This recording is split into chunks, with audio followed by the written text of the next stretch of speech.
찬양하리라. 주님 그 이름 찬양.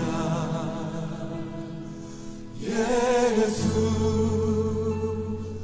크신 주 이름 나 찬양하리라.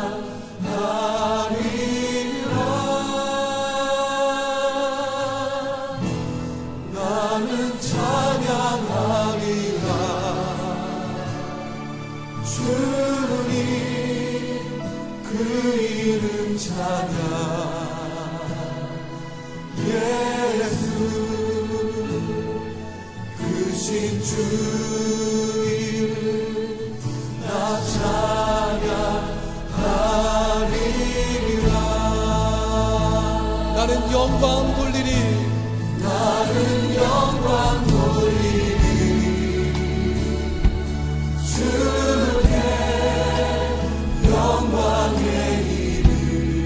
그 이름 예수 크신 주 이름 나 찬양하리라.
진정한 목자 되시는 우리 주님을 높여드리며 찬양하겠습니다. 나를 사랑하는 주님, 나를 위해 죽으시고 부활 승천하시어서 나의 주가 되셨네. 나를 사랑하는 주님, 나의 목자 되시어서 나를 항상 인도하니 주만 따라가리라. 주 오시면 천국에서 주님과 살리라. 영원토록 주 오시면 천국에서 주님과 살리라. 나를 사랑하는 주님, 나를 사랑하는 주님, 나를 위해 죽으시고 부활 승천하시어서 나의 주가 되셨네. 나를 사랑하는 주님, 나의 목자 되시어서 나를 항상 인도하니 주만 따라가리라. 주 오시면 천국에서 주님과 살리라. 영원토록 주 오시면 천국에서 주님과 살리라.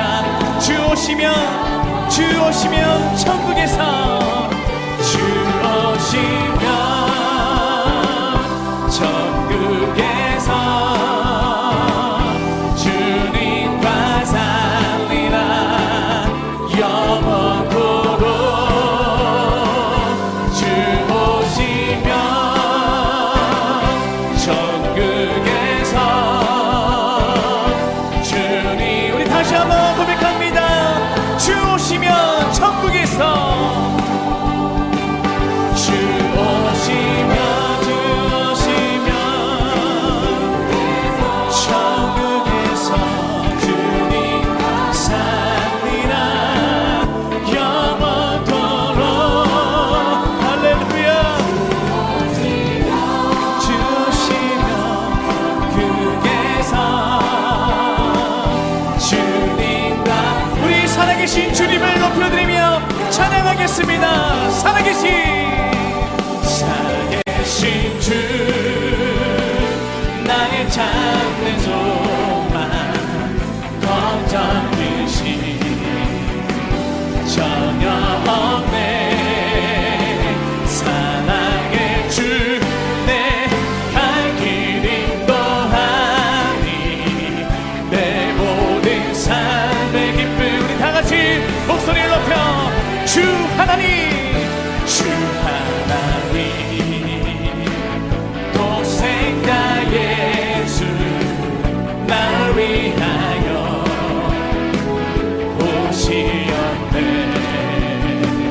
내 모든 죄 다 사하시고 죽음에서 구하나. 다시 한번 찬양합니다. 주 안에서 거듭난 생명, 주 안에서 거듭난 생명 도우시는 주의 사랑, 참 기쁨과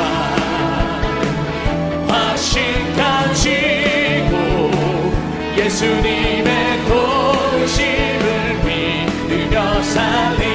할렐루야. 살아계신 주, 나의 참된 소망 걱정 드시 전혀 없네. 사랑의 주, 내 갈 길 인도하니 내 모든 삶의 기쁨.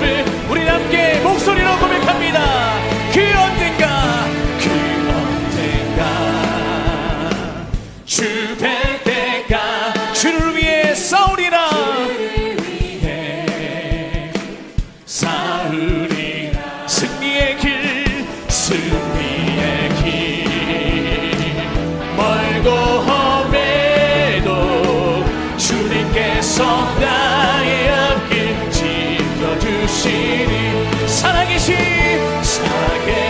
주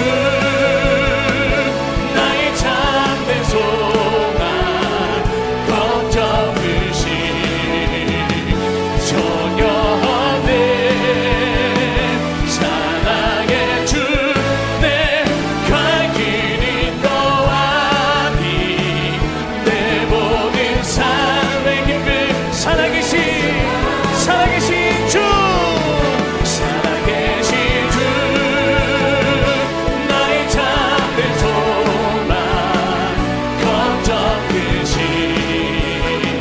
전혀 없네 사랑의 주 내 갈 길이 너와 우리의 구원 우리의 소망 되신 주님을 다시 한번 마지막으로 함께 고백합니다. 살아계신 주 나의 참된 소망 걱정 끝이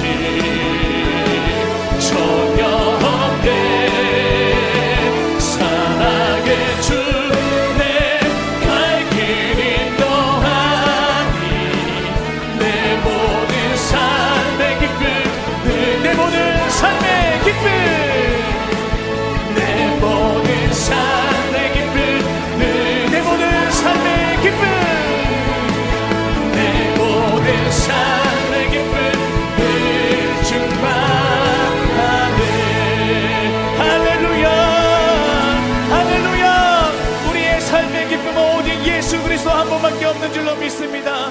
할렐루야 아멘.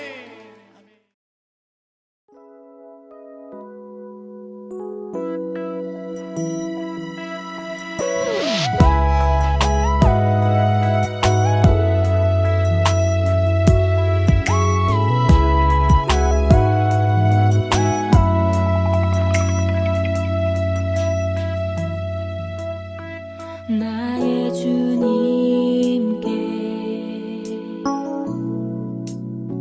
찬양 드리며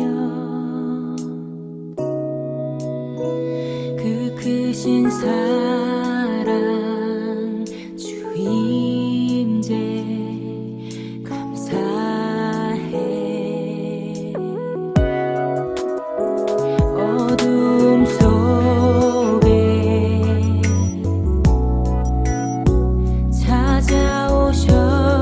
찾아오셔서 주님의 영광 보게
5절에서 11절의 말씀입니다. 구약성경 1078페이지입니다. 예레미야 17장 5절에서 11절의 말씀입니다. 구약성경 1078페이지 제가 읽겠습니다. 예레미야 17장 5절에서 11절의 말씀. 여호와께서 이와 같이 말씀하시니라. 무릇 사람을 믿으며 육신으로 그의 힘을 삼고 마음이 여호와에게서 떠난 그 사람은 저주를 받을 것이라. 그는 사막의 떨기나무 같아서 좋은 일이 오는 것을 보지 못하고 광야 간조한 곳, 건건한 땅, 사람이 살지 않는 땅에 살리라. 그러나 무릇 여호와를 의지하며 여호와를 의뢰하는 그 사람은 복을 받을 것이라. 그는 물가에 심어진 나무가 그 뿌리를 강변에 뻗치고 더위가 올지라도 두려워하지 아니하며 그 잎이 청청하며 가무는 해에도 걱정이 없고 결실이 그치지 아니함 같으리라. 만물보다 거짓되고 심히 부패한 것은 마음이라.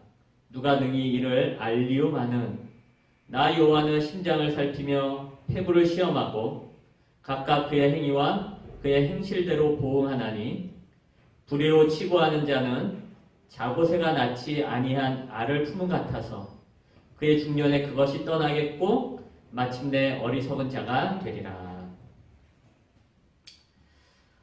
저희는 오늘 코로나19로 인해 각 가정에서 예배를 드립니다. 이런 상황에서 그리스도인은 정치적인 이슈나 진영 논리에 매몰되지 말고 성경의 교훈에서 벗어나지 않는다면, 그리고 교회의 공공성을 나타내기 위해서라도 마음을 하나로 모아 상황을 이겨나갈 수 있도록 해야 합니다. 그리고 무엇보다 교회는 이러한 시간들을 통하여 자신을 돌아볼 수 있어야 합니다.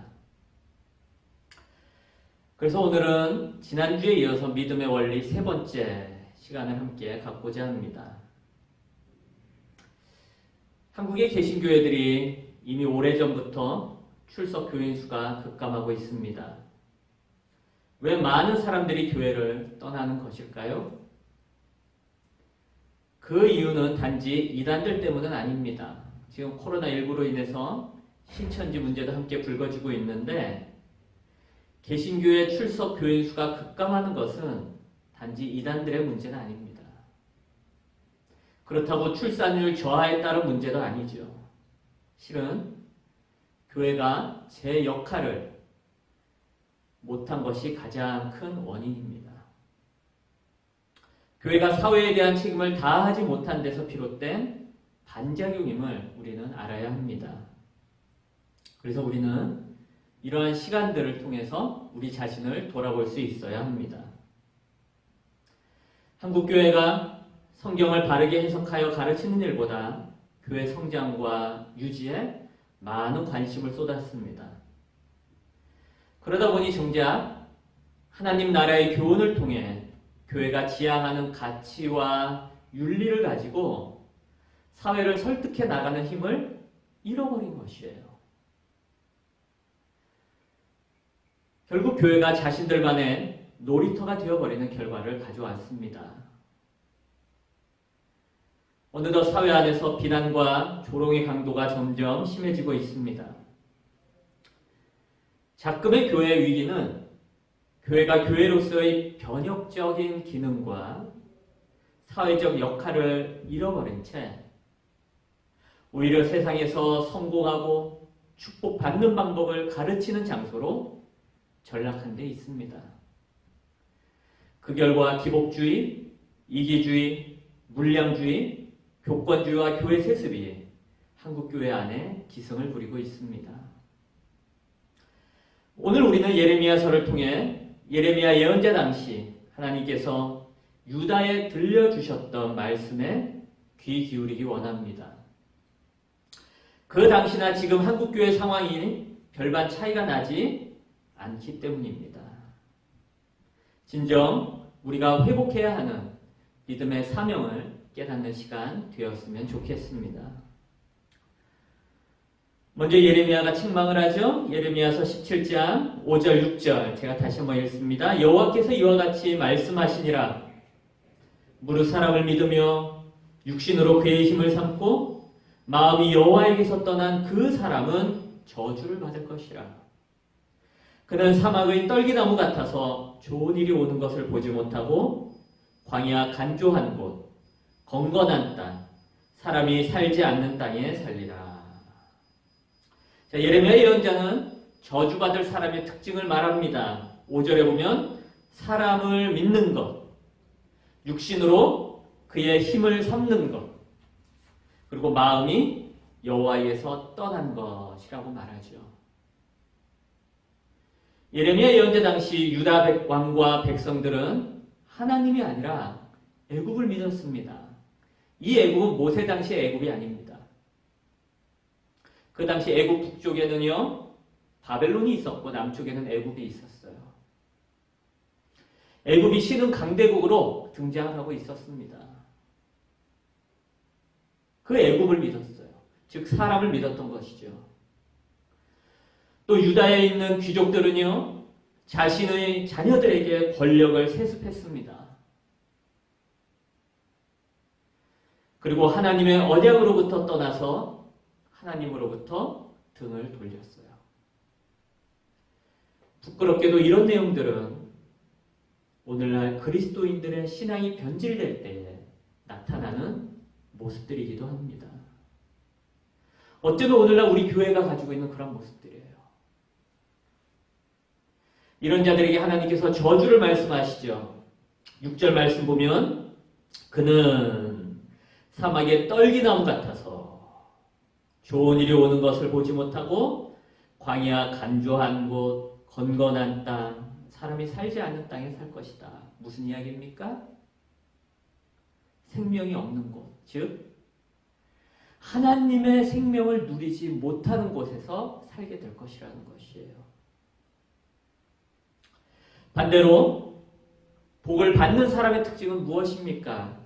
7절과 8절에 이렇게 말씀합니다. 그러나 무릇 여호와를 의지하며 여호와를 의뢰하는 그 사람은 복을 받을 것이라.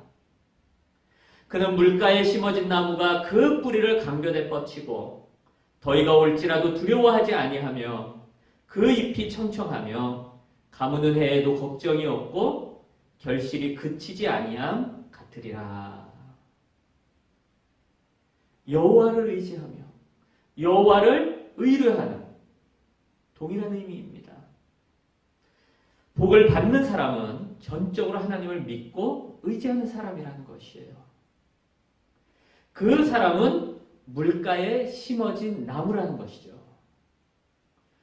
물가에 심어진 나무는 옮겨서 심겨진 나무, 하나님에 의하여 심겨진 나무란 뜻이에요. 그 사람은 그 뿌리를 강변에 뻗치고 더위가 올지라도 두려워하지 않을 것입니다. 그 잎이 청청하며 가무는 해에도 걱정이 없고 결실이 그치지 않을 것이에요. 즉 하나님께서 주시는 생명을 누리며 살아갈 것입니다. 아멘이십니까? 무엇을 말씀합니까? 참된 복은 하나님을 믿고 의지하는 데서 온다는 사실입니다. 시편 기자도 동일한 내용을 말씀하죠. 시편 1편 1절부터 3절의 말씀. 복 있는 사람은 악인들의 꾀를 따르지 아니하며 죄인들의 길에 서지 아니하며 오만한 자들의 자리에 앉지 아니하고 오직 여호와의 율법을 즐거워하여 그의 율법을 주야로 묵상하는도다. 그는 시냇가에 심은 나무가 철을 따라 열매를 맺으며 그 잎사귀가 마르지 아니한 같으니 그가 하는 모든 일이 다 형통하리로다. 여러분, 복 있는 사람은 하나님을 의뢰하는 사람입니다. 하나님의 말씀 아래 거하는 사람이에요. 복이란 하나님께서 함께 하시는 것이죠. 그게 복이에요. 세상에서 성공하고 축복받는 것이 복이 아니라 성부, 성자, 성령, 삼위일체 하나님께서 임재하시어서 나와 함께 하실 때 그것이 복이라는 것입니다. 하나님만을 전적으로 의지할 때 하나님이 주시는 은혜로 살아가는 것이 참된 복인 줄로 믿습니다. 그것이 바로 예레미야가 이야기하는 것이고 성경이 우리에게 말씀하는 내용입니다. 그런데 유다 백성들은 착각했어요. 예레미야 예언자는 기원전 600년경, 그죠? 그 당시 예언자였습니다. 당시 유다 사람들은 눈에 보이는 성전의 존재를 맹목적으로 신뢰했습니다. 하나님을 모신 성전이 있기 때문에 절대 예루살렘은 공격당할 일이 없을 거라 생각했어요. 번듯한 성전에서 제사를 드리고 있기 때문에 하나님께서 이곳을 떠나실 리 없다라고 여겼습니다. 하지만 유다 백성들은 진실한 마음 없이 겉으로 보여지는 의식만을 준수했어요. 열심히 제사를 드렸습니다. 하지만 그것으로 끝이었어요. 열심히 제사를 드렸어요. 때마다, 절기마다. 근데 그걸로 끝이었어요. 그리고 스스로 그렇게 행하는 자신들에게 만족할 뿐이었습니다. 하나님과 언약을 맺은 백성으로서, 참된 언약의 백성으로서 하나님을 전심으로 찾는 일은 게을리했어요. 그래서 오늘 본문 말씀 9절은 이렇게 말씀합니다. 만물보다 거짓되고 심히 부패한 것은 마음이라 누가 능히 이를 알리오마나. 만물보다 거짓되고 심히 부패한 것은 마음이다. 예레미야 예언자는 유다 사람들의 마음을 꾸짖습니다. 유다 사람들의 마음은 거짓으로 가득했고 고칠 수 없을 정도로 병들어 있었습니다. 이런 사람의 마음이 밖으로는 드러나지 않으니까 알 수는 없어요. 유다 사람들 자신들도 잘하고 있다고 착각을 했습니다. 하지만 누가요? 하나님께서는 그들이 잘못되었다는 것을 아셨습니다. 결국 마음의 문제예요, 여러분. 결국 마음의 문제예요. 우리의 신앙이 갈피를 잡지 못하는 이유는 바로 우리의 마음이 잘못되었기 때문입니다. 아유, 목사님, 우리가 연약하잖아요. 아유, 사람이 살다가 그럴 수도 있죠. 아니요, 우리의 마음이 잘못되었기 때문이에요. 잘못되었기 때문에. 거짓되고 심히 부패해진 것이에요. 여러분, 마음을 지켜야 합니다. 마음이 거짓으로 뒤덮이지 않도록 해야 해요. 그리고 정말 고치기 어려운 상태까지 가지 않으셔야 해요. 생명의 근원은 마음에서 나기 때문입니다. 잠언 4장 23절은 이렇게 말씀합니다. 모든 지킬 만한 것 중에 더욱 내 마음을 지키라. 생명의 근원이 이에서 남이니라. 히브리서 10장 22절은 또 무엇이라고 말씀합니까? 우리가 참 마음과 진실한 마음과 온전한 믿음으로 하나님께 나아가자. 누가복음 17장 21절에 보면 하나님의 나라는 너희 안에 있느니라. 즉 하나님의 나라는 우리 마음 가운데 임한다는 것이에요. 예수님께서도 우리의 마음이 얼마나 중요한지 계속해서 말씀하고 계십니다. 특히 산상수훈 마태복음 5장 3절에서 이렇게 말씀하시죠. 심령이 가난한 자는 복이 있나니 천국이 그들의 것이며, 마태복음 5장 8절 마음이 청결한 자는 복이 있나니 그들이 하나님을 볼 것이며. 마음이 중요한 것이에요. 우리는 마음을 바로 지켜야 합니다. 이기심과 욕심에 더럽혀지지 않도록 마음을 지켜야 합니다. 거짓과 부패로 물들지 않도록 마음을 지켜야 합니다. 여러분, 마음 중심에 오직 하나님을 모시고 살아가시기를 또한 주님의 이름으로 바랍니다. 그러면서 예레미야 예언자가 이야기하는 게 무엇입니까? 하나님은 우리의 마음을 감찰하시고 시험하시고 그에 따라 보호하신다라는 것이에요. 예레미야 예언자는 유다 백성들이 순종하는 마음으로 하나님을 신뢰하며 살 것을 요구합니다. 마음을 다해서 하나님을 찾도록 강력하게 권고하고 있어요. 오늘 본문 10절 말씀, 나 여호와는 심장을 살피며 폐부를 시험하고 각각 그의 행위와 그의 행실대로 보응하나니. 우리는 우리의 마음조차도 전혀 이해할 수 없고 완전하게 알 수 없습니다. 하지만 하나님은 아셔요. 하나님께서는 우리 인간의 마음을 살피시고 시험하시고 그 행실대로 보응하십니다. 10절에서 심장, 폐부는 인간의 중심을 의미하죠. 인간의 중심. 인간의 지, 정, 의가 이루어지는 모든 핵심을 이야기합니다. 하나님은 그러한 인간의 가장 깊은 곳을 살피시죠. 그리고 시험하십니다. 정말로 진실한가? 참된가? 그리고 그 행위대로 보응하십니다. 우리는 하나님께서 그의 행위와 그의 행실대로 보응하시는 것에 이의를 제기할 수 없습니다. 왜냐하면 하나님은요, 정말로 우리 마음 깊은 곳에 있는 의도까지 다 아시기 때문이에요. 하나님, 저는 그렇지 않은데요? 라고 우리 반박할 수 없다라는 것이에요. 하나님 앞에서는 작은 것까지도 숨길 수 없습니다. 특히 불의의 재물을 쌓는 자에게 보응하시죠. 11절은 이렇게 말씀합니다. 불의로 치부하는 자는 자고새가 낳지 아니한 알을 품은 같아서 그의 중년에 그것이 떠나겠고 마침내 어리석은 자가 되리라. 자고새는 다른 새의 둥지에 있는 알을 갖다가 품는 것으로 유명합니다.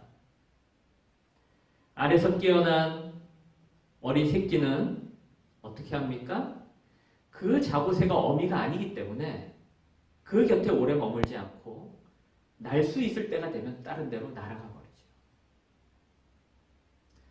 불의로 재산을 모은 자가 이와 같다는 것이에요.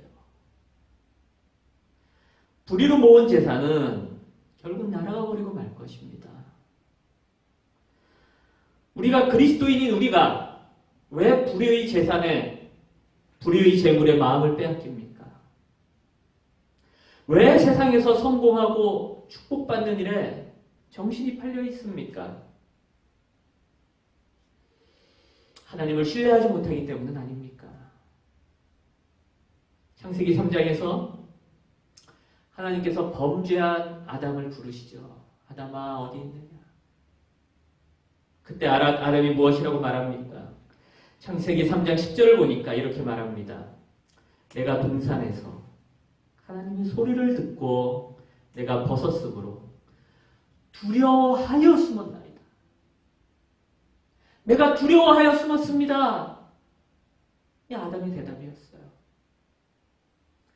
그리고 나중에 창세기에서 쭉 아브라함과 이삭의 이야기에서는 동일한 대답이 나옵니다.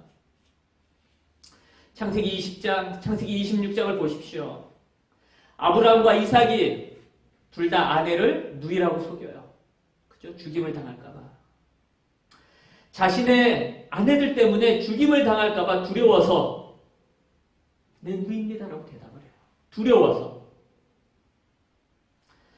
여러분, 우리가 하나님의 선하심을 신뢰하지 않고 하나님의 인도하심을 믿지 못한다면 똑같이 될 수 있습니다. 똑같이 될 수 있어요. 두려운 거예요. 이 두려움을 이겨나가지 못하는 거예요. 그러니까 하나님을 신뢰하지 못하고 불의의 재물의 마음을 빼앗기고 세상의 마음을 빼앗기게 되는 것이죠.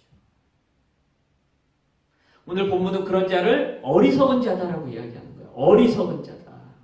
11절 끝에 마침내 어리석은 자가 되리라.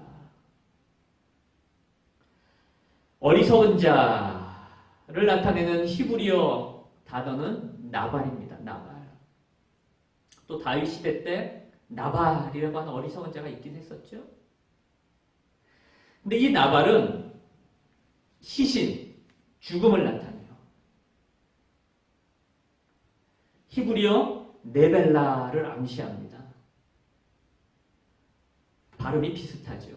발음이 비슷하죠.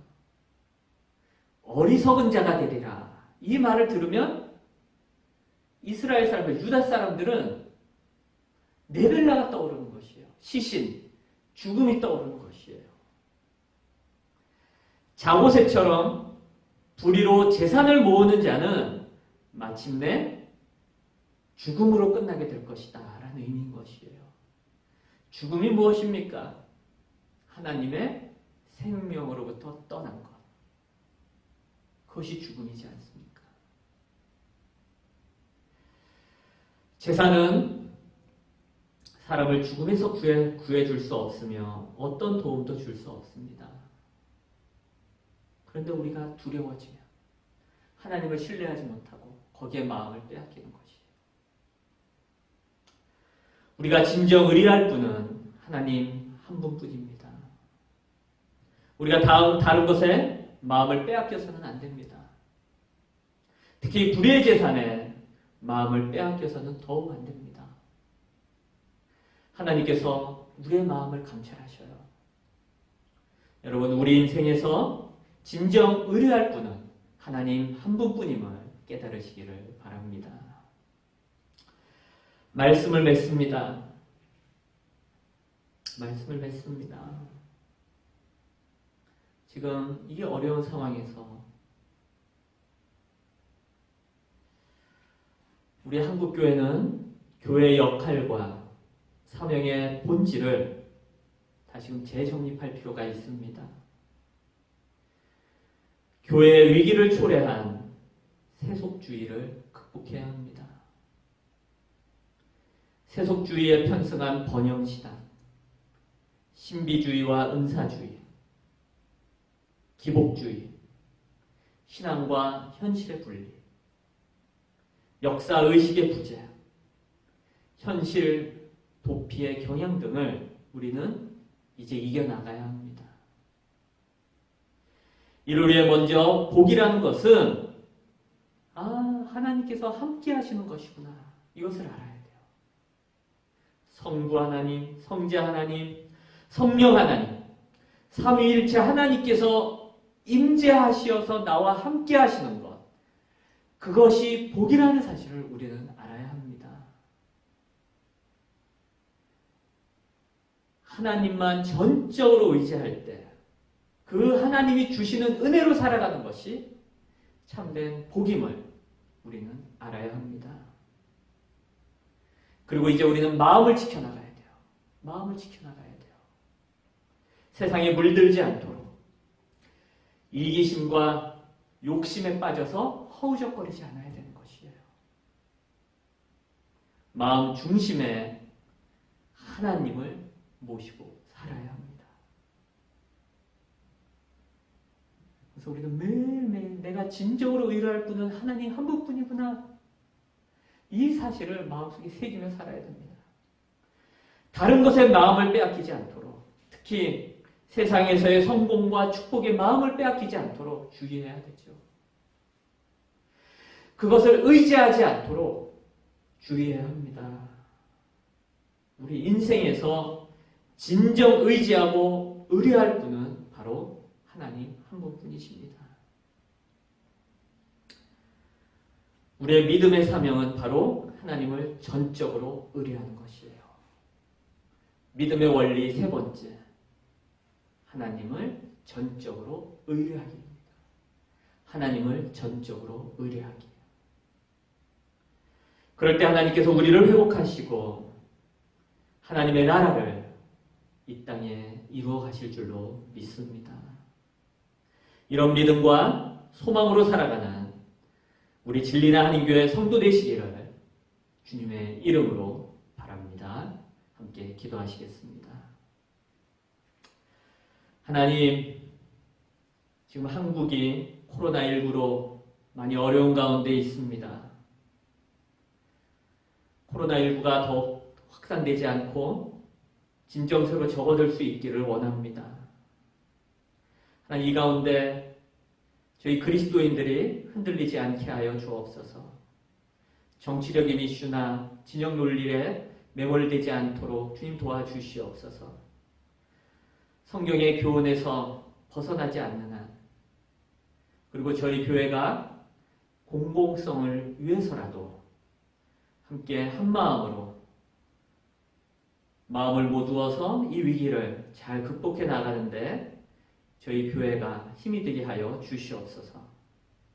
또한 이곳 진리나에서 지내는 저희 진리나 한인교회 성도들의 마음을 붙잡아 주시고, 이 가운데 참된 복이 무엇인지, 하나님과 함께하는 것이 참된 복이구나 라는 것을 깨닫게 하시고 마음을 굳세게 지켜나갈 수 있도록 도와주옵소서. 세상의 축복과 세상의 성공에 마음을 빼앗기지 않게 하여 주옵소서. 저희가 더욱더 의지하고 의뢰할 분은 하나님 한 분뿐임을 알게 하여 주옵시고, 저희가 어리석은 자 되지 않도록 저희들과 함께하여 주옵소서. 그래서 하나님, 저희들이 그리스도인으로서 굳게 서서 하나님을 소망하고 하나님께서 이 땅 가운데 주님의 나라를 이루어 나가시는 놀라운 일들을 바라보고 목격하고 감사하며 높여드리는 일들이 계속되어지게 하여 주옵소서. 감사드리며 예수 그리스도의 이름으로 기도드립니다. 아멘.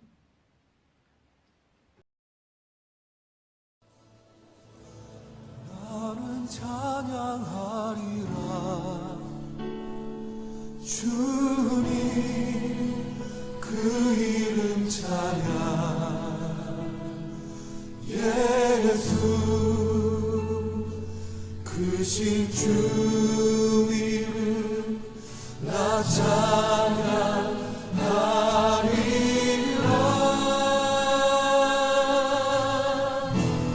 나는 찬양하리라. 주님 그 이름 찬양. 예수 크신 주 이름 나 찬양하리라. 나는 영광 돌리리라.